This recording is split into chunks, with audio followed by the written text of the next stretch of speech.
yung negative at positive ganito. Yung negative pa rin dito sa may lines, yung positive dito pa rin sa walang lines. Okay? Check natin. So nakita nyo mga ka-DIY, pumalo yung ating tester around 300 volts. Okay, steady ko lang. 1,000, 900, 800, 700, 600, 400, 500, 400, 300, 200 volts, 100. So hello sa inyo mga ka-DIY at maraming salamat ulit sa pagbisita sa ating munting channel. Maraming salamat sa inyo, okay? So meron nga pala tayo ngayon LED TV yan, Extreme TV LED, okay? Bale ito mga ka-DIY ay tinapon na sa isang apartment. Ayan, so paglabas ko ng office, nakita ko ito na tinapon nila. So timing na paglabas ko ng opisina, nagtapon sila ng 3 piraso. Bale ito yung napunta sa akin at saka yung isang my view. Ayun, my view na yon. So tingnan natin. Okay. Ayan, my view. So ito may mga scratch na sa screen. Ayan may mga tama na sa screen. Then kasama itong Stanley mga ka-DIY. Bali ito tinesting ko na. Ito ay hindi gaanong umiinit. Ayan. So bago na mga ka-DIY, bali yan, re-repair pa rin natin yan. So unahin na muna natin yung dito sa harapan natin. Ayan. So para lang naman ito sa mga beginner. Okay, kagaya ko beginner pa rin ako dito mga ka-DIY. So ito try lang natin na ayusin. Okay. So ang problem nga pala nito mga ka-DIY ay walang power. Gagaya rin yung isa, wala din yung power. So tatry natin itong buhayin, baka madali pa natin. Okay, sayang naman kasi itong itatapon. Ayan. So plug in muna natin mga ka-DIY, no? Okay. So on muna natin to. Ayan, may power tayo indicator. Then saksak natin. Okay. Ito yung kanyang saksak muna natin. Ayan. Then on natin ito sa gilid, itong kanyang switch. Okay, wala. On na natin lahat. Yan. Pero wala pa ring indicator dito. Ayan. Dapat may red ito. Mga ka-DIY, nagre-red. Then kapag bago-on, maging kulay green. Okay, sa pagkakataong ito ay wala siyang power. So anong mga dapat gawin mga ka-DIY? So kalasin muna natin yung mga screw. Bago doon mga ka-DIY, siyempre bunutin muna natin. Okay. Then tanggalin muna natin tong mga screw niya sa gilid. Ito. Diyan dito mga gilid. Ayan. Okay, tanggalin muna natin mga ka-DIY. Okay, simulan natin tanggalin.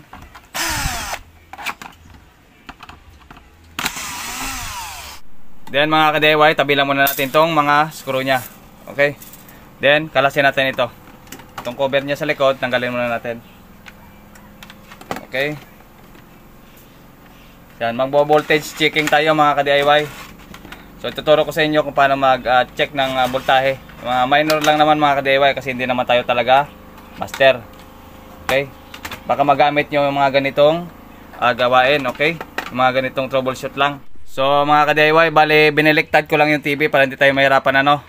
Bali itong kapasitor na ito mga ka-DIY, wag nyo hahawakan yung paa nya.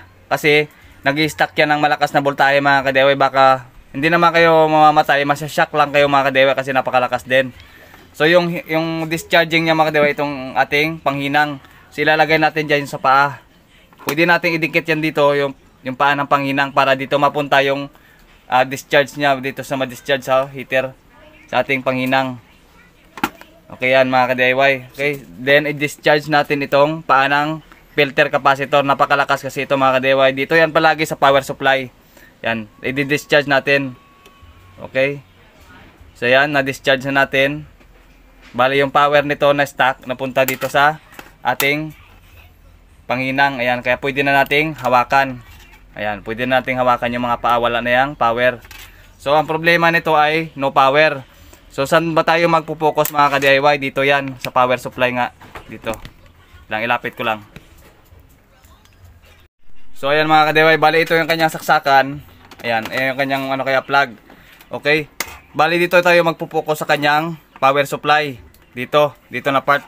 Power supply dahil dito yung galing yung kanyang saksakan. Okay. Bali yung lines na ito mga ka-DIY, ayan. May linya yan mga ka-DIY. Ayan. May linya yan. Yan ang part ng power supply dito. Kaya dito muna tayo una magpo-focus dahil wala siyang power. Okay. Bali padadaanan natin siya ng tester mga ka-DIY dito kagad sa filter capacitor. Okay, kapag wala itong voltaheng nasagap natin sa tester, sigurado mga ka-DIY, dito yan sa mga diode. Ito, sa apat na ito na diode. Okay, ito naka-bridge na ito na apat. Dito yan, kapag wala tayong masagap dito na voltahe.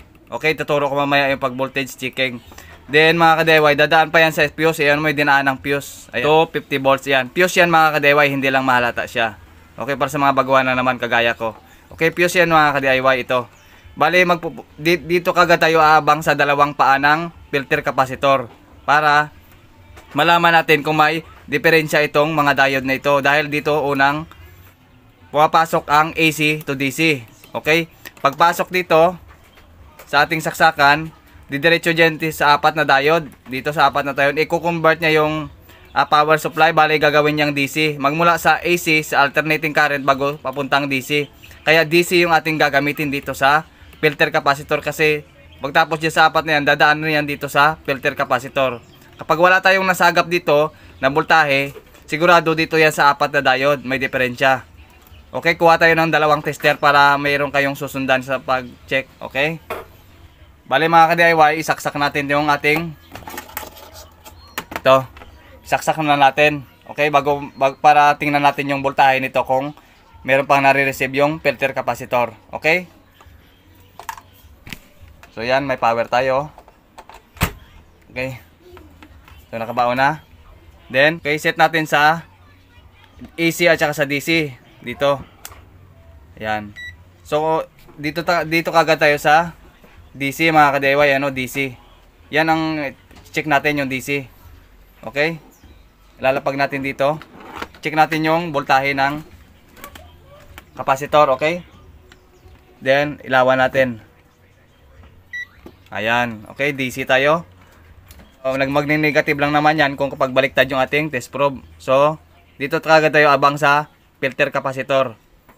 Okay? Nakita nyo yung voltahe 1.1 volts.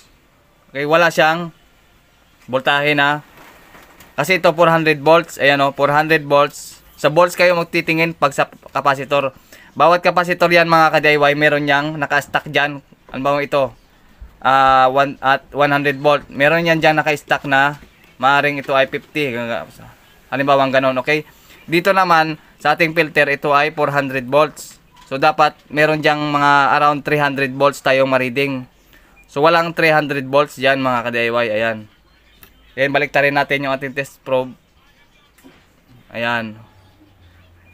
So wala tayong masagap na voltahe dito sa capacitor. So, isang tester pa kukunin natin itong analog. Okay? Para naman sa mga analog mga ka-DIY, isa-set natin dito sa DC. Ayan, DC. Isa-set natin sa 1000. Ito yung pinakasagad niya pagdating sa filter capacitor na yon na malaki. Okay? Check natin yung voltahe. Okay? Yung capacitor pagdating sa analog, dapat presence of mind na yung ating gagamitin na tester na positive at saka negative, ilalagay natin sa paa ng capacitor ng positive at saka negative. Kasi kapag digital walang problema. Kapag analog, kailangan tingnan ka agad yung test probe natin para hindi masira yung ating tester. Okay? So ganito lang yan mga ka-DIY. Yung may lines na ito sa gilid, ito may lines sa gilid. Kuha nga ako ng capacitor. Yan mga ka-DIY, yung may lines na yan, ito yung negative. Dito na natin ilalagay yung negative sa paa niyan dito sa ilalim.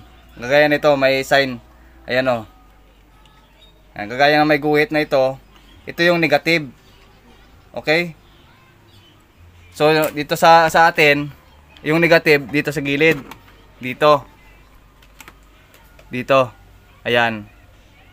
So, dyan natin ilalagay yung itim dito sa paa niya. Din yung positive naman dito sa walang lines. Itong puro itim na ito lahat. Dito natin ilalagay. Dahil tingnan natin yung voltahe ng ating tester. Kung tingnan natin yung voltage. So wala. So nakikita nyo naman, hindi pumalo yung tester natin. Okay? Sa pagkakataong ito mga ka-DIY, wala siyang palo.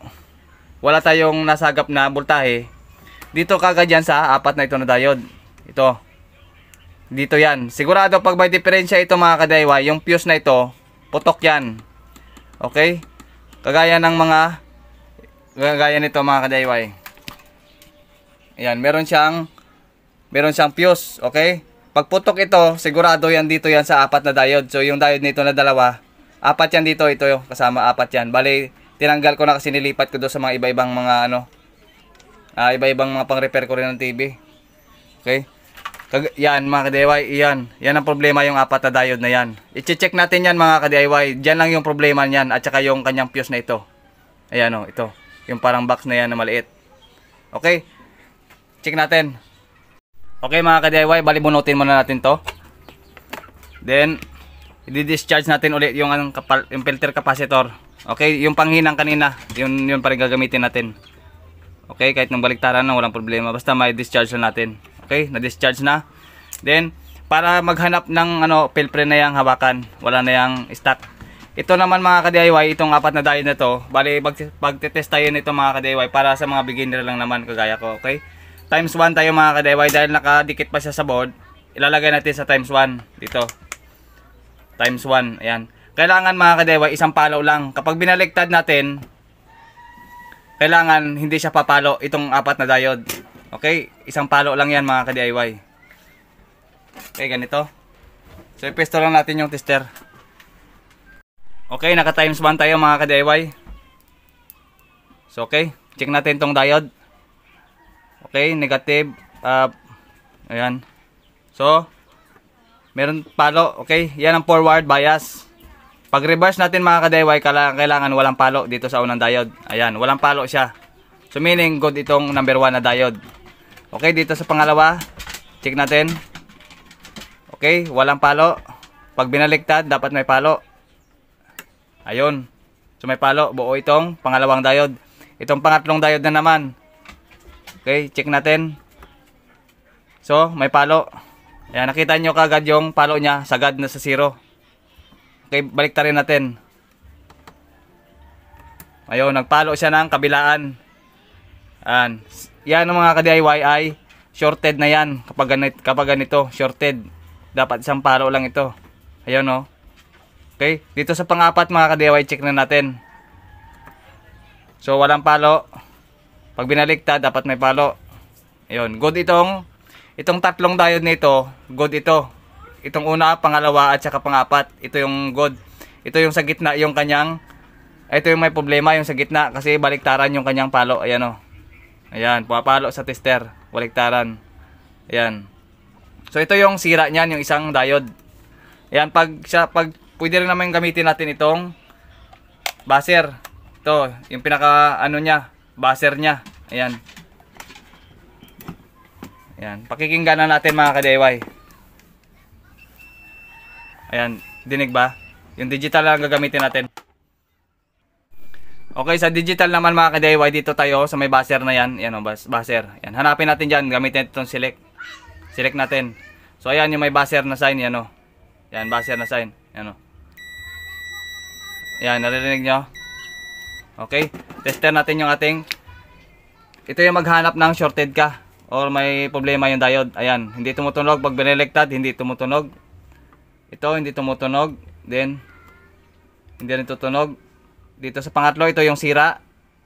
Ayan, tumutunog siya mga ka-DIY. Baliktarin natin. Ayan.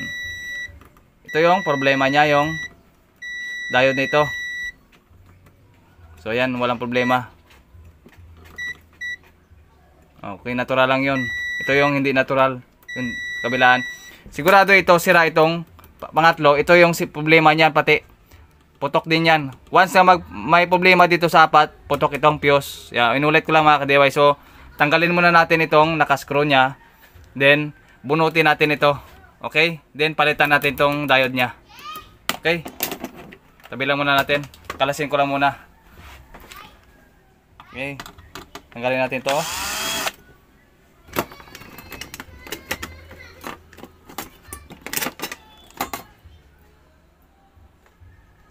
Then tanggalin muna natin tong power supply niya.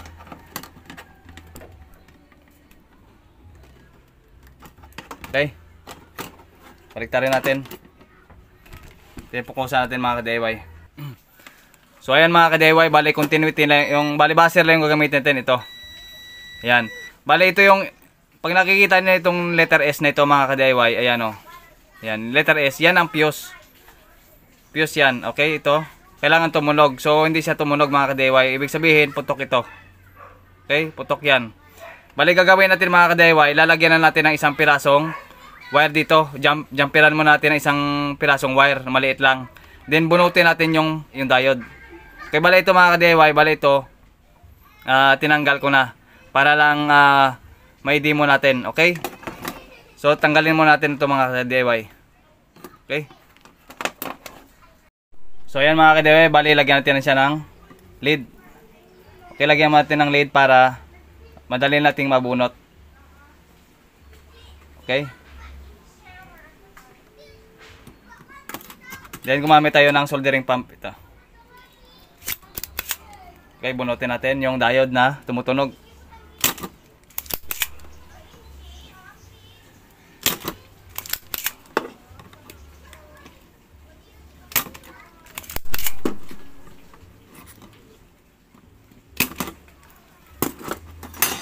Then kalasin natin. Ano yun? Ito. Ayan.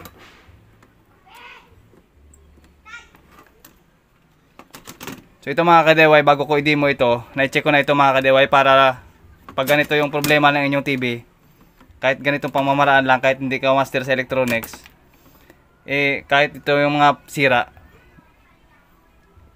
kahit ganito lang, pwede na yan mga ka-DIY. Ayan o. Check natin. Check ulit natin to.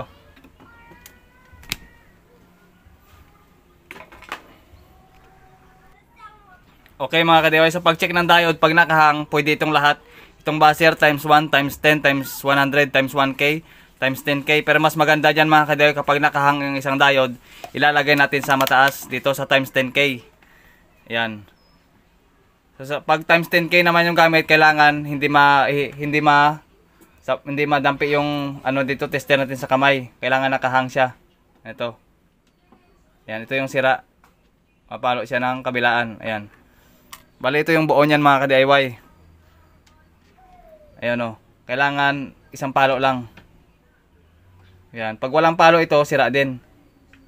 Ayan. Naghiram muna ako ng diode. Then, baliktarin natin yung diode. Yan, kailangan isang palo lang siya mga ka-DIY. Pag binaliktad, kailangan walang palo. Ayan, wala siyang palo. So, meaning to say, buo itong ilalagay natin. Ito yung sikunhan lang. Doon kinuha ko sa board kanina. Okay, pwede rin ito. Times 1. O times 10. Basta part ng ohms mga ka-DIY. Ganun lang yun. Yan, isang palo lang yan dapat. Pag binaliktad, kailangan isang palo lang. Ayan, isang palo lang siya. Ayan. So ito yung kakabit natin. Yan, kinakahoy lang muna natin yung mga diode. So dinemo ko ito mga ka-DIY para doon sa mga simpleng repair lang ng kagaya ng ganito, ay malaking tulong na rin ito mga ka-DIY kasi bumili kayo ng mga bagong TV. So ito yung anode. Yung anode yung itim, yung positive, yung cathode naman itong may silver na ito. Ito yung cathode niya. So meron naman yung symbol dito sa paglagay ano. So ko nga. So ayan, yung negative, kuha natin tester. Ito yung negative, yung may guhit na ito. Ito yung positive naman, yung parang arrow. Yung may guhit na yan, yan ang negative. So itong guhit na ito na negative, yan yung guhit na yan na gray. Yan para yan dito, ganoon lang. Ayan, so ilagay natin. Ito yung buo na diode. Yan. So, pwesto ko lang muna at lagay. Okay? Okay, bali nalagay na natin yung diode dito. Okay, nalagay na natin. Then, hinangin natin dito sa likuran. So, ayan. Bali, hinangin natin tong diode. Okay. Sa kabila, hinangin din natin. Then, mga ka-DIY, itong kanyang fuse na yan, oh. Yung letter S na yan. Jumperan natin ng maliit na wire. Yan, oh, wire. Maliit lang yan. Yan. Yan, maliit na wire. Then, jumperan natin yung fuse na ito. Lagyan natin. Okay. So, yun. Jumperan lang naman natin kasi wala pa tayong pamalit na fuse. Yan. Okay, pang-testing ko lang naman ito. Kapag ano, palitan ko na lang. Ayun, naka-jump. Okay, nakita nyo naman at saka nalagay natin yung diode. Okay, testing na natin to mga ka-DIY. Pagaganahin ulit natin. Okay mga ka-DIY, mag-voltage checking na tayo dito. Kailangan ang ating tester naka DC tayo dito sa 1000. Yan, 1000. Then gagawin natin itong 10 na ito, gagawin natin ng 1000. To. 1,000, 900, 800, 700, 600, 400, 500, 400, 300, 200 volts, 100 volts. Okay, kasi 20 yung bawat isa niyan, 20. Sige, check na natin. Okay, basta na kasi tayo sa 1,000. Okay, kailangan may makuha tayo dito na around 300 volts. Okay, 300 volts. Ito basta filter capacitor. Okay, check natin. Then, saksak muna natin ito mga ka-DIY. Yan. Okay, saksak natin. So, nakikita nyo ito mga ka-DIY, nag-red kagad siya, yan o. Ayan, nag-red niya siya, yan o. Nag-red na. Kita ba? Yun, nag-red siya. Then, check kagad natin yung filter capacitor. Sigurado ito meron. Yung negative at positive, ganito. Yung negative pa rin dito sa may lines. Yung positive dito pa rin sa walang lines. Okay? Check natin. So, nakita nyo mga ka-DIY, pumalo yung ating tester around 300 volts. Okay, steady ko lang muna itong tester natin. So, ayan. Mga ka-DIY, nakita nyo 300 volts. Ayan o, 300. 400, 300. Sa gitna siya ng 2 at saka sa 4. So, dyan sa 3 sa walang number. Yan ang 300 volts. Nasa 310 ata, ganun. 315 or something, ganun. So, ito meron ng supply. Nagkaroon na siya ng supply dito. Kung wala pa rin, kung ayaw pa rin mag-on ito, voltage checking tayo dito sa mga capacitor na ito, sa itong mga electrolytic na ito. Kasi dito may naka-standby yan na voltahe. Kapag mawala yan, sigurado dito naman yung problema niyan. Okay? So, ganun pa man mga ka-DIY, check natin, on natin dito. Then, check natin yung TV kung meron na. Okay, isog lang muna natin to. Okay, on natin. Yamang naka-red tayo, on natin dito. Ayun. Nakita nyo, nagkulay green. Ayun, nagkulay green na siya. So, meaning yan, meron na yan mga ka-DIY, basta nag-green siya. So, yan. So, good na yan mga ka-DIY. Ayun lang. Good na siya. Ayan, no signal. So, lagyan natin ito ng cable. Lagyan natin ng antena para malaman natin na okay na siya. Ayan, o. Ayan. Ganun lang problema nun, diode. Diode lang at saka yung fuse niya. Lagi nyo tatandaan yung fuse na yan, iba-ibang klase. Basta't may letter S, fuse yun. Basta't pumutok yun, sigurado may diode na diferensya. At saka dito kagad kayo tutok pag walang power sa filter na ito. Inulit ko lang mga ka-DIY para mas lalong clear sa inyo. Okay, bali ito bunutin mo natin at lagyan natin ng cable. Symbol ko lang muna, itatakpan ko lang muna natin ito. So ito kasi walang remote at walang paa. Walang mga paa ito, siguro ito yung nakahang ito sa kanilang dahil sa kwarto. So off muna natin. Ngayon, naka-off na, bunutin natin din. Takpan natin ito mga ka-DIY. Itingatan natin, huwag mahawakan yung mga parts. May stock pa ito. Okay? Saraduhin lang muna natin. Okay mga ka-DIY, balik ko lang to. So, ibalik ko na lang. Okay mga ka-DIY, bali lagyan natin siya ng antena sa likod. So, dito kasi sa amin mga ka-DIY, cable yung ginagamit. Ayan. So, itong TV nga pala mga ka-DIY ay sayang ito, no? Tinapon lang nila. Tapos tayo pa yung nakakuha. So marami kasi ditong tinatapon sa amin mga ka-DIY, mga gamit na mga ganito, lalo kung gabi. So sayang naman kung hindi mabuo. Ito ay walang paa. Ayan, no? Nakahangir lang ito. So check natin mga ka-DIY, saksak muna natin. Okay, naka-plug in na tayo. Ayun, nag-red na yung indicator niya sa ilalim. Ayan, naka-standby na yung niya, red. Okay, may red na tayo. On natin dito mga ka-DIY sa likod. Okay, saan ba yung on? Malapit sa ito. So ayun mga ka-DIY, siya? Nag-on na. Ayun, extreme. Yan.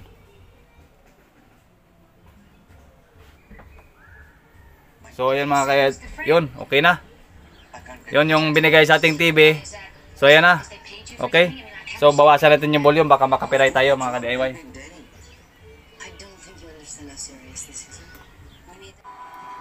So ayan, good. Yan. lang ang, kumbaga, binubuhay ko sa veranda. Okay mga kadeway, meron na. 80 pesos. Sunod natin yung mga kadeway. Sayang yun, baka mabuo pa natin, okay? So yan, gumagana na. Yan. Baka makaka-copyright tayo kapag tinagalan natin. Ayan na. Good na ito. Malambot.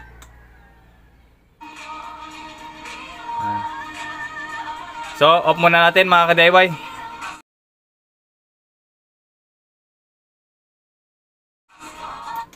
Off muna natin. Yan, baka makapirate tayo. So, hanggang dito na lang mga ka-DIY at kita-kita ulit sa susunod na tutorial natin. Okay mga ka-DIY, GM tutorial. Hanggang dito na lang. Bye-bye.